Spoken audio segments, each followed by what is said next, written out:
Okay, lesson 2, shock the senses. Getting trapped in your brain and not finding a way out can be very scary. This coping technique is super simple and super basic. So utilizing the absolutely powerful sense of taste and smell, you can shock yourself back into the present moment to get your brain to refocus really fast. The taste of sour can be really, really intense, and using any flavor intense like that can really help your brain stop short-circuiting and give you just that microsecond of distraction, and in that microsecond you're able to get clarity. With that, you're able to ground in the present moment, like really be present right here and now with your body present, and get past that overwhelm of thoughts, and you're not so stuck up in this zone anymore. The other basic tastes also work depending on how sensitive you are to them. So that would include salty, bitter, sweet, sour, and umami is another taste as well. And as long as it's shocking, it will definitely work in this scenario. So the basics of this and kind of a quick overview, what it is a grounding technique, and it uses that to refocus your brain using that technique of grounding into a shocking taste or a intense smell. How do you do it? You will bite into something that can give you that flavor, or smell something that is also equally strong. And then when you feel out of control, one great thing to do is to, once you get that distraction moment back, is to figure out what is triggering that stress in that moment and then how to change that. And then we're going to go into some strategies of how to make this a bit more portable than having a lemon with you at all times. Taste and see. Psalms 34:8. Okay, so what is it? As I said, it's a grounding technique. It allows you to refocus by listening to the body and not the mind that is carrying you away into this red zone of stress where your sympathetic nervous system is just running haywire. So how do you do it? You want to focus on those basic main tastes that are present on your taste buds. And those are sour, which includes things like, lemons, limes, Sour Patch candies, things like that. Something salty.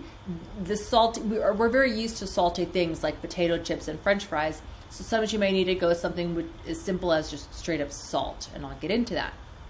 Something bitter, that can be just chomping into like herbs like basil, or people use bitters, for mixing drinks. That could be something that is bitter, or even something very intensely sweet. A lot of times we're very accustomed to sweetness. A lot of sugar is added to our diets. But every once in a while, if you mix acid with sweet or something sour and sweet, it really amps up that sweetness, like a lemon drop. And then something like smell that is very, very intense, something like mint or vapor rub can sometimes help you ground in the moment. So the thing is, when you're feeling pretty out of control, there is something that is triggering you with this stress. Oftentimes, what happens is people are gripping too tightly to control. And what happens is you are not out of control, but your agenda is out of control. So whatever you're trying to grip and hold on to, that is no longer serving you. And what that happens, what the stress is telling you something is that, hey, you need to relax your grip on this situation. There's something going on that you are holding on too tightly that you are now perceiving as a threat or something that is literally harming you. So what you need to do is think in your mind, once you get that moment of distraction, is to think to yourself, is it possible that I could sit next to this stress? Like, this is stressing me out, but is it possible to... And then just think of a way to expand yourself and the way that you are so narrowed in, so tunneled in on that stress. But now that you have that moment of distraction, just step back and say, okay, that was stressful. But now, is it possible to change this one tiny thing so that there's space for this stress? You don't have to fix it. You don't have to, solve the problem right away. But you can just have a little bit of freedom with that stress. So doing this technique will create that moment of distraction from the stress and whatever's triggering you. Oftentimes what causes the stress is that you're trying too hard to grip onto something. And so you have this idea of how things should be. Like, my day was not supposed to include this, bad news story, or my day was not supposed to include this just getting dumped on me. And you get triggered. and suddenly your day is not as much as you wanted, or your expectation on this, how this person was supposed to treat you, is not what you wanted it to be. And that is you trying to control that situation. And so what happens is that your agenda or your conception of how this is supposed to go is what is really being bruised and attacked here, is it's your preconceived notions. So again, stress is your perception of the world, and you've perceived something bothersome. By using this grounding technique, you now have the opportunity to create some space in the mind and see that, and clearly see that situation, and hopefully bring to mind and be mindful of that expectation that you had that is being upset. And what you can do once that happens is expand your tolerance around whatever is bothering you. So once that shock to the senses gives you that momentary break, you're able to see it much more clearly and recognize your agenda, and you're trying to grip and control the situation. Is you want to think to yourself again, is it possible to give this more space in my mind? Is it possible that I can accept this stress as it is, but I can just sit next to it and not be owned by it? And that will give you all the freedom in the world. Let's talk about refocusing for a minute. What is your stress getting in the way of? The thing about stress is that people tend to focus on the stress itself. What you want to do is focus on how to lessen its impact. One thing that people don't know is that stress is not always intuition, and people don't always recognize that. They think that, well, my body's telling me this, it must mean that it's true. That is not necessarily always true. Once you know what stress is getting in the way of, stress is telling you that there's something meaningful happening in your life, and you're stressed because you're trying to grip too closely onto something, but you're getting stressed because your agenda is out of control, right? So there's something getting in the way of something that means something to you. So you expected to have some quality time with friends, for example. You expected that maybe you'll be able to take your dream vacation, or that should be happening right now, and it's just not, and that's stressing you out. So what you want to do is to focus on what is it that my stress is getting in the way of, and use that instead, and focus on that to help you accept that the stress is here and that you're just going to sit next to it. This is definitely a shift in focus and a shift in mindset. And what you want to do to shift that mindset is to find out what is the meaningful thing here that the stress is alerting you to, and grow your mind state to think that it's alerting you to something that you need to focus on. So not focusing on the stress, not focusing on like, oh, this is my intuition. You're focusing on like, what is the true meaning here?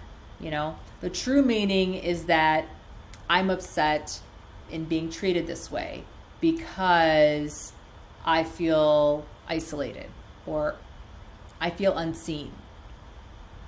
So when you're able to shift your mindset and shift that focus, you can create that feeling of acceptance of the situation, which can actually feel very liberating and help you release that desperation, and then you then have confidence to replace that desperation with something more beneficial to you. What you don't want to do is to bring more suffering upon yourself, because you don't want to be in conflict with yourself anymore. Once you see this more clearly and see what it is that you can change, and understand what it is that is truly meaningful to you in the situation, then you focus on that, and you are then motivated by things that bring you happiness. And you can bring that, taking that shock of the senses and thinking, oh, I'm stressed out because really I'm feeling like this is important and this is meaningful, and this thing was getting in the way of that. And sometimes it's just that you need to relax your grip and control and let go of that agenda that you have. But a big part of that is just becoming aware of it and being able to see what it is. And that'll be different for you, which is why this is something that you need to cultivate and practice on a daily basis. So let's talk strategy and planning. When your stress gets triggered, you might not have a fresh lemon handy to bite into. So what else can you use? Yes, you can use a lime or a lemon or a lime and just literally bite into it. If I did this now, I would not be able to continue talking to you because I'd be far too distracted to focus on teaching. So I'm not going to do that. But for example, you literally just bite into this lemon. It is that easy. It requires no mental effort. And it actually will take all of your mental focus right into the lemon. I mean, through this rind, It's very juicy. You're like, how am I going to bite into this? It's going to get everywhere. I mean, you're suddenly thinking of other thoughts besides what is stressing you out. Another way to make this more portable, since you might not always have a lemon handy, is that there are these essential oils which are edible. They are grated, edible, and you can put them in your mouth, you can put them in your water. And these can be very sour or bitter depending on what you pick up. There's lime, there's, this is peppermint, and trust me, if I put this on my mouth not too long ago, it is extremely strong and you cannot think of anything but what is in your mouth. Absolutely. So this is just one of them, peppermint. It is definitely stronger than Altoid, in case you're wondering. Absolutely stronger than an Altoid. But an Altoid is definitely something that you can carry with you to make this technique more portable and plan for something when you want to try this technique. Another thing that you can use is those salt packets like you get at the restaurants that you kind of crack open and put in. Just putting that directly on your tongue is very unpleasant, and it's also very dry. But when you really like snap your brain into what is happening in your mouth, including a giant salt packet, that can definitely be a shock to the senses. Something that kids may actually be more readily willing to try is a sour candy like a lemon drop, a Sour Patch, something like that. And that can be just enough sour mixed with sweet to shock that sense back in, and to shock you back into your senses and create that moment of distraction to understand what is truly bothering you.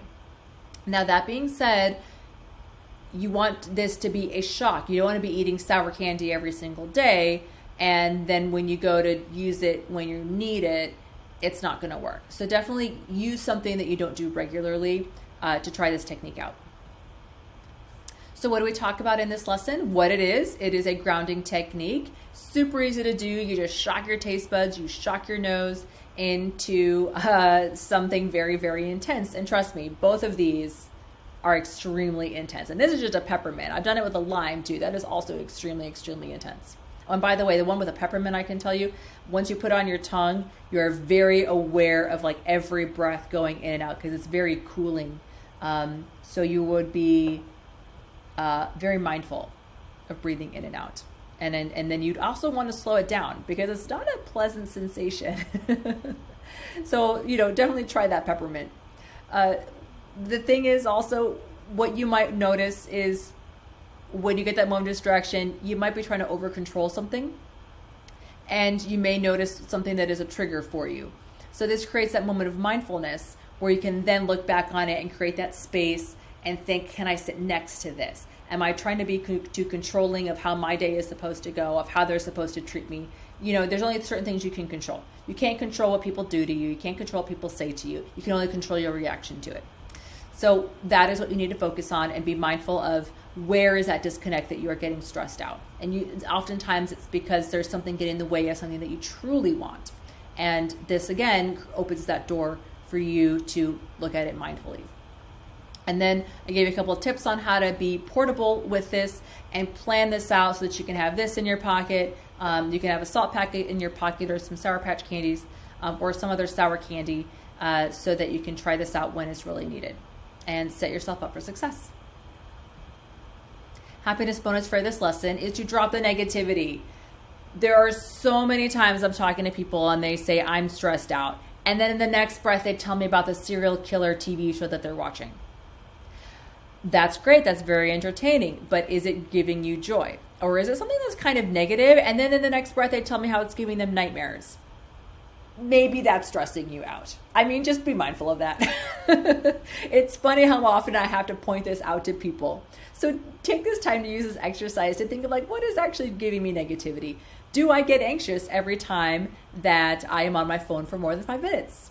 Maybe it's a time thing with your phone because you're expecting something to happen. Maybe keeping your phone in your pocket is one of those, you're always waiting for it to ring, you're always waiting for it to buzz. So it's that anticipation, but not in a good way, kind of negative state. And then the media has definitely picked up on this. They know that people are drawn to train wrecks and to car wrecks. So they will sensationalize the news in the same way. If you look at it, it's like fast tickers going along on the bottom. They're always saying breaking news this, and people are talking in really loud voices and can't you believe that this just happened and he said this and like, oh my gosh, that's so terrible. And it's really designed to bring you in for ratings and for advertising. And it is not in your self-interest. You are involved. You are the only person who can curate your own self-interest. So take ownership of that. Notice when you're being subjected to clickbait. Notice when you have a kind of a frenemy, someone who says they're your friend, but maybe they get a little tipsy and then insult you in front of a ton of people. That would be a frenemy. That is someone who is a lot of negativity in your life, and perhaps you need to create some distance between what you have become accustomed to and what is truly going to inject positivity into your life. So be mindful of your apps, be mindful of some habits that you have, and be mindful of what and who you give your attention to. And think about, is this truly giving me positivity or is this giving me negativity? If it's something where it's hard to peel apart the two, just drop the whole thing entirely. And there you can give it a break. Take a vacation from that thing and see if truly it is what you need to have in your life. Don't just quit it entirely, but just take a vacation from it and see how you feel. And give that a try to drop that negativity. Download the course materials at stressreleasesurvivalguide.com.